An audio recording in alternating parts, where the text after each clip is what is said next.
In this lecture, you are going to learn how to do competitor research in the right way. You need to look for the competitors who are doing reasonably well, neither the industry leader nor a newer one.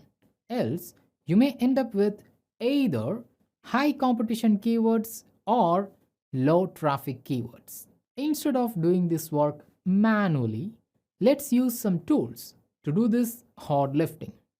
Because if you are a complete newbie, then there are chances that you might not even know who your competitors are. But you should be rational while using these SEO tools. Most of the SEO tools that are available online give only a little information for free. If you need more than that, then you should buy the premium or pro version of these tools. But in this course, I am going to use only the free version of all the SEO tools that I am going to discuss. Now, let me start with spyfoo.com. This is one of the best SEO tool I have ever used, and the interface is very user friendly. Before starting with this tool, let me make you aware of the purpose of this lecture. We are just going to collect a list of competitors and similar websites to the main competitor.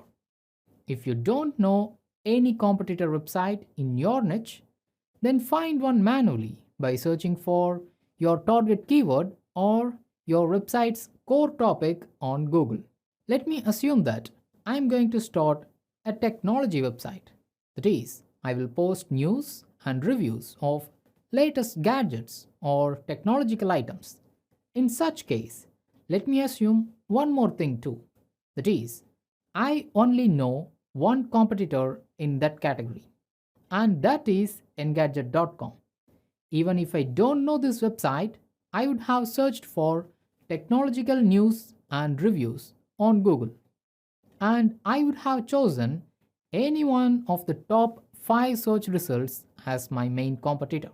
Once I have finalized engadget.com as my main competitor, I searched for engadget.com in SpyFoo. Along with the other details the SpyFoo gives me, the main information that I get from this SEO tool is it also displays other competitors to engadget.com. I started with just one competing website, and now I have got another 5 competing websites or competitors. You just need to make a list of all the competing websites that we are going to see in this lecture for your first chosen competitor. Once we have completed making that list, then we can see the top ranking keywords of all these competitors. Now, let's move on to the next SEO tool, alexa.com. Let me scroll down to browse top sites and enter engadget.com. You don't need to log in or purchase this tool to use what I am going to demonstrate now. Alexa also gives many details similar to SpyFoo, but what I am concerned here is the sites that are related to engadget.com. Here I get another 5 websites that are similar to engadget.com, but some of these websites might get repeated with the list of similar sites shown by SpyFoo, such as The Verge and digitaltrends.com. So you need to analyze and shortlist the unique websites that you think as your competitor. Now let's move on to the next tool, that is similarweb.com. I have searched for engadget.com in this tool too. You can directly come to competitors where you have got 2 types of categorization. One is the similarity. That is, it suggests websites that are very similar to the content that are published on engadget.com. Whereas, if you click on rank, then you will get the websites that are on similar range of domain authority as well as having similar content to engadget.com. As far as I know, SimilarWeb is the best tool even out of the 3 SEO tools that I have suggested in this lecture to get the best list of similar websites that you are competing with.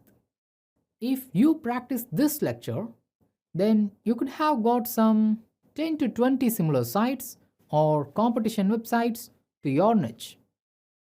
Do you know how you can have a sneak look on the top ranking keywords of your competitors? Let's see that in the next lecture.